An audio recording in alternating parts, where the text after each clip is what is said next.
Hello friends, मैं निशा मिश्रा आप सभी का बहुत बहुत स्वागत करती हूँ आपके अपने मार्गदर्शन चैनल में। आप सभी ने एफआईआर के बारे में कई बार सुना होगा। आपको पता होगा कि एफआईआर कब दर्ज की जाती है, कब आप अपनी शिकायत को लेकर के पुलिस थाने में जाएंगे और वहाँ पे एफआईआर दर्ज कराएंगे। परंतु एक नया कॉन्सेप्ट भी है, जीरो एफआईआर, जिसके बारे में भी आपने सुना होगा कभी कभी। जी हाँ, ये शब्दावली साधारण शब्दावली नहीं है जिसका प्रयोग आमतौर पे नहीं किया जाता है। कुछ रेयर केसेस में ही जीरो एफआईआर दर्ज होती है। आइए आज हम लोग जानते हैं कि ये जीरो एफआईआर क्या है। देखिए, क्या कारण आया कि जीरो एफआईआर दर्ज करने की शुरुआत हुई। पहले इसके फ़ायदों को समझते हैं कि जीरो एफआईआर के आखिर फ़ायदे क्या होते हैं। इसके अंतर्गत जैसे ही एफआईआर दर्ज की जाती है तुरंत ही इन्वेस्टिगेशन स्टार्ट कर दी जाती है।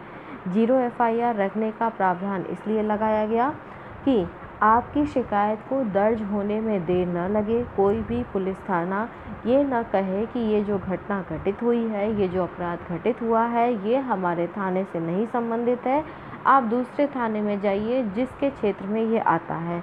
इस चीज़ को रोकने के लिए ही जीरो एफआईआर का प्रावधान किया गया, जिससे एफआईआर दर्ज करते ही साथ इन्वेस्टिगेशन तुरंत शुरू हो सके और सबूतों के साथ यानी साक्ष्य के साथ किसी भी प्रकार का खिलवाड़ न किया जाए।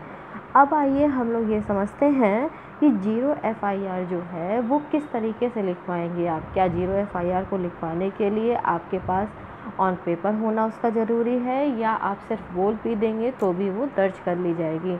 जीरो एफआईआर को आप दोनों ही रूपों में ले जा सकते हैं लिखवाने के लिए, या तो लिखित रूप में या मौखिक रूप में। आप जिस भी रूप में लेके जाइएगा जीरो एफआईआर दर्ज की जाएगी।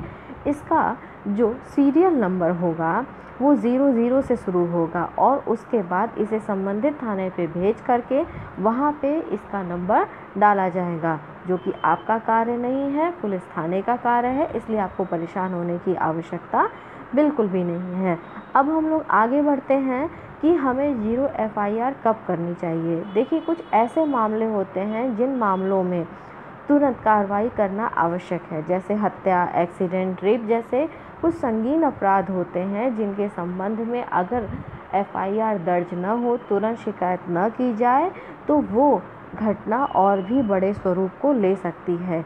इसलिए ऐसी परिस्थितियों में एफआईआर का दर्ज होना ज़रूरी है और इस प्रश्न पे महत्व कम दिया जाता है कि ये किस क्षेत्र के अंतर्गत आता है, यानी किस थाना क्षेत्र के अंतर्गत आता है। इस बात के प्रश्न को हम लोग पहले न ध्यान दे करके इस चीज़ पे ध्यान देते हैं कि घटना जो घटित हुई है वो कौन सा अपराध है, कितना संगीन अपराध है और उसमें तत्पर कार्रवाई होनी चाहिए। अब हम समझते हैं कि इसका जो उद्देश्य बनाया गया, उद्देश्य सिर्फ ये था कि सबूत नष्ट नहीं होने चाहिए। किसी भी अपराध के घटित होने के पश्चात या अपराध की जो इन्वेस्टिगेशन होती है उसकी जान होते हैं उसके सबूत और साक्ष्य। अगर देरी किया जाएगा, विलम्ब होगा तो सबूतों के साथ छेड़छाड़, साक्ष्य का मिटाना, इस प्रकार की अनेक प्रकार की समस्याएं झेलनी पड़ सकती हैं, जिससे एक पीड़िता को न्याय नहीं प्राप्त हो पाएगा। इसी उद्देश्य को ध्यान में रखते हुए जीरो एफआईआर का प्रावधान किया गया है। जीरो एफआईआर निर्भया केस के बाद बना और 2012 दिसंबर में जब निर्भया केस आया था सामने, तब उस संबंध में इस चीज़ को शुरू किया गया।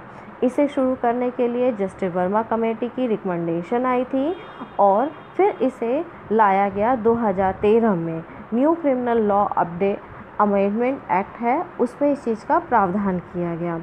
अब जो भी पीड़िता है वो संज्ञेय मामलों में अपनी रिपोर्ट तुरंत दर्ज करवा सकती है। कोई भी थाना उसे ये मना नहीं कर सकता कि ये अमुक घटना हमारे थाना क्षेत्र की नहीं है, हम आपकी एफआईआर दर्ज नहीं करेंगे। मुझे उम्मीद है जीरो एफआईआर का कॉन्सेप्ट आपको समझ में आया होगा। अगर अभी भी आपके मन में किसी प्रकार का कोई प्रश्न हो तो आप मुझसे पूछ सकते हैं। मैं आपकी दोस्त निशा मिश्रा, आपका बहुत बहुत धन्यवाद।